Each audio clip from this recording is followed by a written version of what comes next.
Pozdravljeni znova v desnem... še enkrat.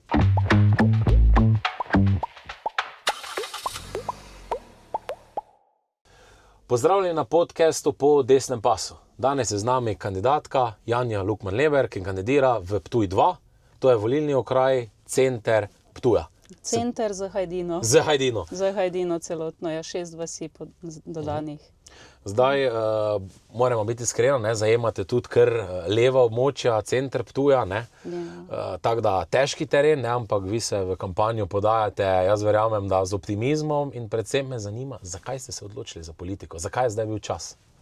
Dejansko bom rekla, da že od 2017 spremljam to politično sceno in bom rekla, vedno huje mi je bilo opazovati te zadeve, kaj se tiče davkov, kaj glede na to, da delam v gospodarstvu.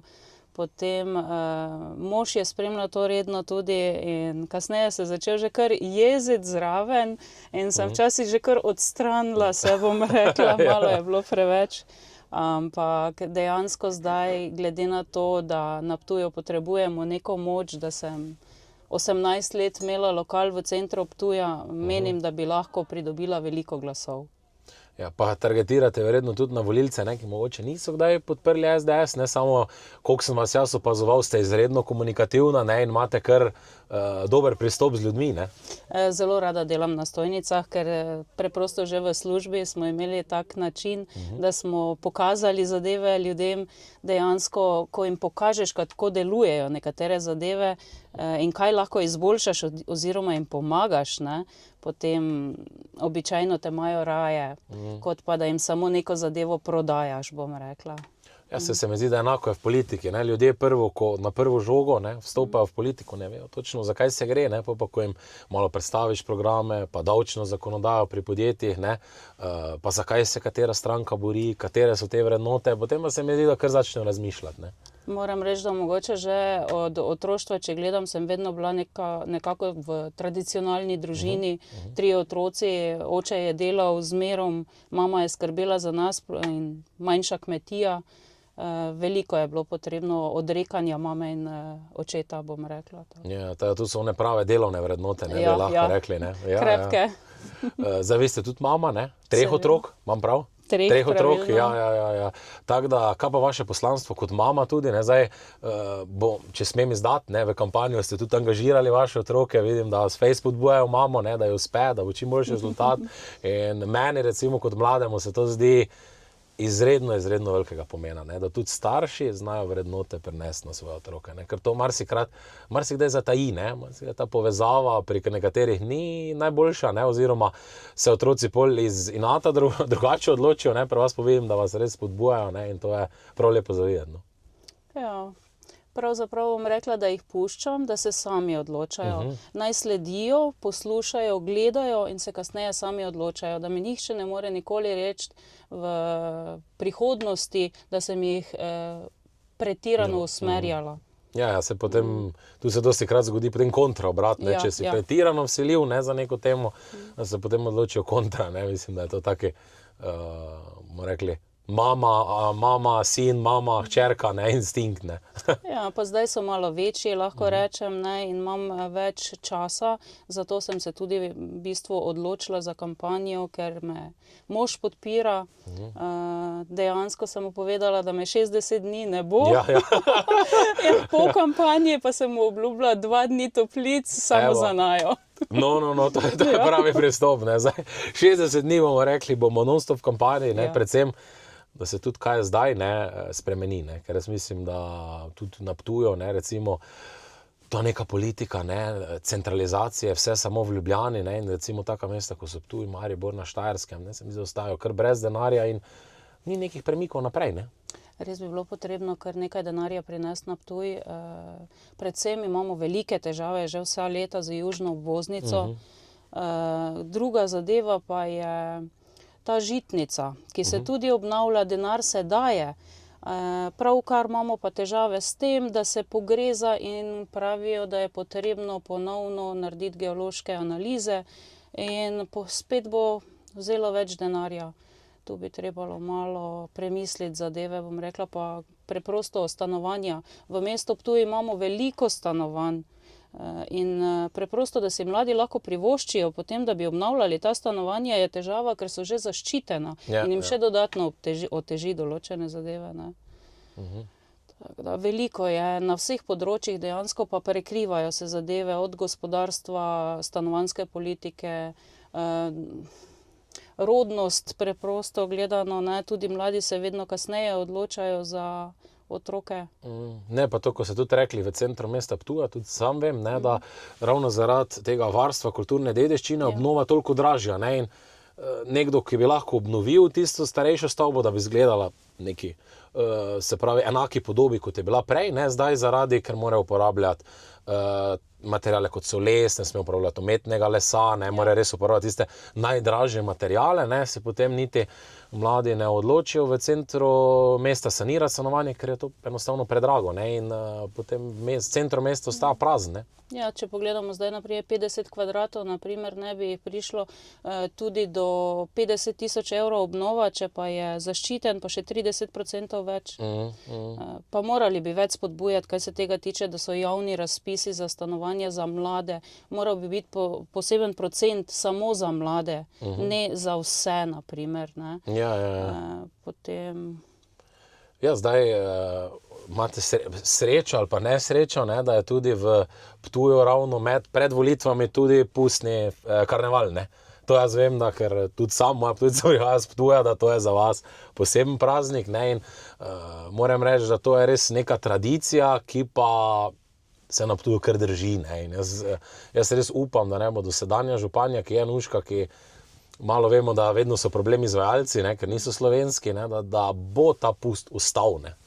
Ja, zdaj začne se s kurentovim skokom, ne. Kaj se pa tiče moje mladosti, moram pa reči, da kljub temu, da sem živela v drugem kraju, so nas pa starši zmerom šemli in je bilo to zmerom del tradicije, ne samo na Ptuju, ne. Ja. Tukaj pa zdaj ne vem, kaj se bo zgodilo, ker vidim, da je tudi donator za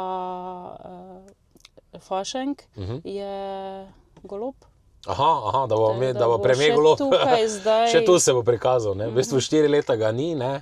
Zdaj pa bo še prikazal tu. Ja, ravno včeraj smo ga tudi videli v Celju, v rokometnem klubu, ne. Ne vem, če je prvič, če je verjetno stal na rokometnem igrišču, zdaj hodi k maši, ne. Tako da v bistvu se pojavlja res povsod in tudi tam, kjer je primarno nekako niso njegove vrednote, ne, in po mojem bo enako tudi na Ptuju. Krščanstvo zagotovo ni ena njegovih, ja. Definitivno, ja. Mi, ki smo, bom rekla, tradicionalna družina, tudi moji otroci imajo vse zakramente, nekako jih pustiš, da se kasneje odločajo, ampak tradicija pa vseeno mora biti. Ja, vsekakor. Ne, zdaj recimo, prvič ste kandidatka, ne? Ja. Zdaj to je nekako prva izkušnja, ne? Danes vem, da ste tudi fotografiranje imeli. Kako se vam zdi zdaj tak proces? Zdaj v naši stranki je to, ker so neke določbe, ne? Ali pa bomo rekli, temi greš po nekem ključu, ne? Se pravi, včlanili ste morali tudi nekaj ljudi, ne? Zdaj je slika. Nekako se vam to zdi prva ta izkušnja? Zanimivo je, ravno zaradi tega, ker prvo obdobje je bila mladost, življenje, uživanje, zraven dela. Potem so zdaj, drugo obdobje so bili otroci, družina. In zdaj dejansko se je zgodila tretje življenjsko obdobje, kjer v bistvu kamorkoli me postaviš, se zmerom znajdem. Res pa je, da potrebujem ljudi, da mi pomagajo. Ja. Tudi v Ljubljani moram reči, da ko sem prvič prišla na sedež, zelo prijazni, domači, preprosti ljudje.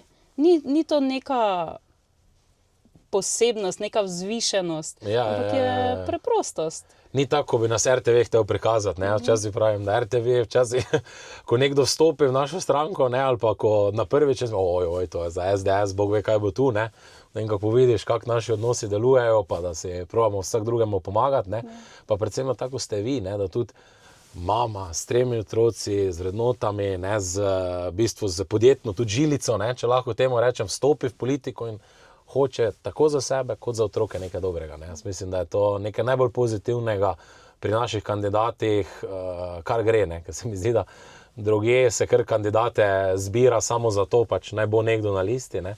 na naši listi pa se mi zdi res, da kandidati dajo dušo, ne, in tudi pri vas se vidi ta duša in predvsem, da se borite za to, kaj verjamete. Ne. Moramo, če hočemo zmagati, moramo dati vse od sebe. Res vse, vsak glas šteje, vsak pogovor, vse. Tako da na Ptuju vas bomo dosti videli. Zdaj se stojnico ste že začeli, ne? Se mi zdi, da ste bili pred Q-centrom. Zdaj kakšne izkušnje, kakšni odzivi?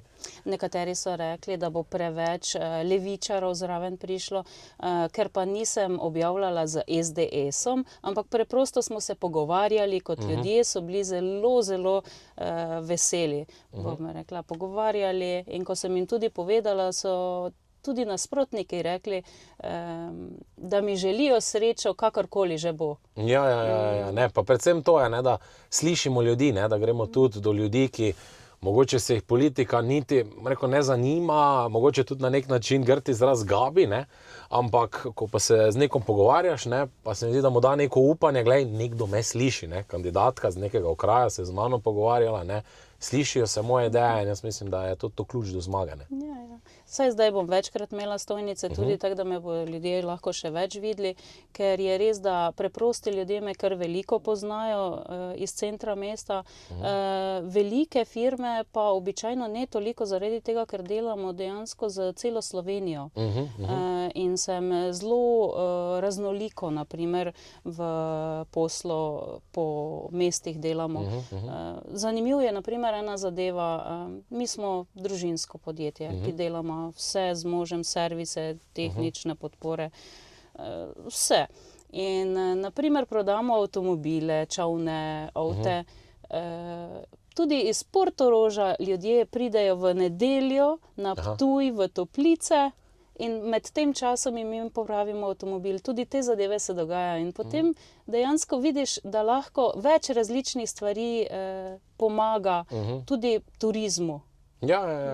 Ne, da vse ravno družinska podjetja, jaz pravim, da so steber tudi našega gospodarstva, ne, ker ravno tu se največ učiš, ne, pa mogoče kako pa imate z davčno politiko znotraj, ne, zdaj vemo, da kar nekaj se je davkov nabralo, ne, tako kot davek na dolgotrajno oskrbo, ki je dodatno, da mislim, da za družinska podjetja zanima ste SP ali DOO. SP, se pravi 2%, ne, dodatnega, ne, je kar nek primeš, ne, ni enostavno, ne. Dejansko se skozi boriš, da lahko račune plačaš, da lahko rešiš zadeve in potem gledajo, če imaš firmo, kako imaš tako malo plačo, kako lahko delaš skozi. Ampak zaradi tega, ker vlagaš ves svoj čas, ne 8 ur, tukaj si včasih tudi 24 ur lahko prisoten skoraj da, ne. Ja, to nekateri pozabljajo, ne. V javnem sektoru je 8 ur, ne, zdaj pa, ko imate družinsko podjetje SP, pa. Poglejmo to, ko smo imeli lokal. Prvo si naredil svojo smeno, potem ti je nekdo odgovoril, da je bolniški, si naredil drugo smeno in si lahko prišel nazaj na svojo smeno spet. Na koncu si delal 3 smene, tudi te zadeve so se dogajale. Zato pa govorim, da vem, kaj je trdo delo. Ja. To zdaj manjka, ne, sigurno mi, če se malo pošalimo, ne, red pa predvsem odgovornost, ne, ker trenutni minister za delo, ne, gospod Mesec, ne, ki ni imel niti enega delovnega dni v realnem sektorju, ne. Jaz verjamem, da se ne zaveda, kaj to pomeni, ne? Da je treba 8 ur delati, ok, zdaj mi je nekdo odpovedal, še 8 ur, še treba potegniti, ne? Zato, ker drugače pač družinsko podjetje ne more preživeti, ne? Ja. Vse zato sem bila tudi tako zelo vesela, ker je hčerka šla v mehatroniko in tudi na faksu mehatronike zdaj. Samo sem rekla, da prevzeti ne more, če ne gre 5 let delati v drugo firmo. Šele kasneje lahko pride nazaj. Da vidi, kakšne so vrednote, kaj je treba čuvati, paziti, kako je potrebno plačevati vse dajatve, prispevke. Glede na to, da vidimo, da zelo težko zaposliš koga zraven, ker preprosto, da nekomu daš dostojno plačilo, ti preveč pobere država. Ja, preveliko bremenitev plač, definitivno. Ne. Zdaj recimo, ker smo ravno na Ptuju, ne, tudi primer Perutnine Ptuj, ne, kjer je uprava Perutnine Ptuj selila sedež iz Ptuja v Zagreb. Ne. Ravno zaradi razbremenitve plač, ker so s tem prihranili v bistvu 1 milijon evrov. Ne. Mislim, da malo več kot 1 milijon evrov, plače so ostale enake. Selili so pa samo najvišji kader, Točno samo tak, najvišji ki ima kader. največje prispevke in zopet bodo prispevki šli v drugo državo, namesto da bi jih obdržali v Sloveniji. Tudi tukaj na Ptuju, na primer, se veliko stvari seli podjetij izven Ptuja v Markovce in Kidričevo, zato ker imajo boljše pogoje. Dali so jim nižje komunalne prispevke, več zazidljivih zemljišč, potem... Tu se pa duši gospodarstvo v bistvu. Plus tega pa še odnos našega premierja, ki je jasno povedal, če imate možnost optimizacije, pač optimizirate svoje podjetje in pojdete v tujino. Kje so pa pol tradicije? Pa kje je pol denar, ko gre za razna sportna društva, kulturna društva, moramo vedeti, ta sponzorska sredstva bo zdaj najverjetneje ostala v Zagrebu, tudi če je Perutnina Ptuj Levo odrezala tisto glavo, najvišji direktorski kader šel v Zagreb, jaz se bojim, da bo tudi tam ostal dodaten denar. Ravno včeraj sem se pogovarjala z nekom, ki je neopredeljen, predvidevam, ampak je zanimivo, kolikokrat je bilo povedano, da ne bomo odstranili za 8. marec. Nevladnim organizacijam, vsem. Gospod je gasilec in mi je rekel, gasilcem boste vzeli, kar sploh ni res. On je samo preslišal, slišal je samo to, kar je želel. To pa je to manipuliranje, Tako tudi vsi vemo, da Slovenska demokratska stranka bo ukinila financiranje samo nevladnim organizacijam, ki nimajo dodane vrednosti. To so razni 8. marci, Inštitut za mir in podobni, ker dobijo ogromno denarja, in jaz pa verjamem, da ga bomo namenili ravno gasilcem, ker tudi v naših vrstah, v SDS-u, zdaj se tudi upravljamo na letno konferenco, je tudi ogromno gasilcev, in ravno tam jaz mislim, da ta denar spada. In verjamem, da bomo v naslednji vladi uspeli. Križ, točno tak. Gasilci, športna društva, humanitarna društva. Jaz mislim, da ogromno tega, žal pa se zlivajo milijoni denarja na Metelkovo 6, ki v bistvu ni. Pa izven Slovenije. Točno tak. Tako da, hvala lepa za pogovor. Jaz verjamem, da vam bo uspelo in predvsem borbamo do konca.